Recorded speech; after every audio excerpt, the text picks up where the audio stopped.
Сәлем достар, арнама қош келдіңіздер. Көктемгі мерекелеріңіз құтты болсын, әрдайым гүлдей жайнап жүре беріңіздер.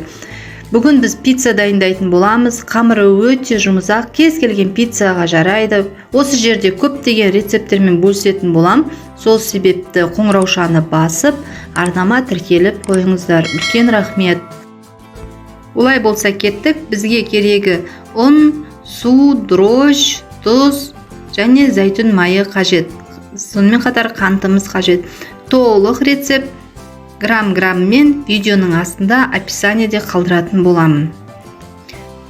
Міне, осылай видеодағындай қамыр илейтін боламыз. Ұнымызға зәйтүн майын құямыз, суымызды дрожжбен араластырып құямыз және жұмсақ қамыр илейміз.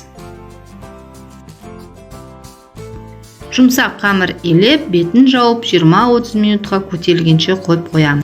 Ол уақытта мен пиязды майдалап турап, фаршпен қуырып алдым. Сіздер кез келген салма салсаңыздар болады. Шұжық саласыздар ма, помидор, қызанақ, өздеріңіз білесіздер. Бұл тесто кез келген пиццаға жарайды. Міне, тестомыз көтерілді. Үстіне зәйтүн майын құйып, осылай жақсылап екіге бөліп, қамырды жайып аламыз.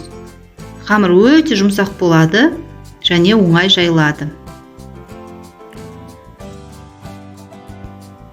Міне, бетіне фаршымды салдым, сырымды салдым. Қызып тұрған духовкада не бар 10-15 минутта пісіріп аламын.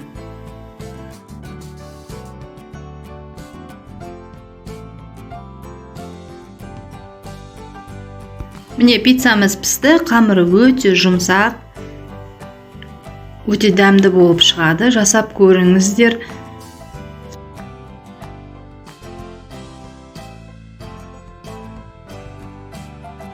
Арнама жазылып, қоңыраушаны басып, тіркеліп қойыңыздар. Сау саламатта болыңыздар. Үлкен рахмет.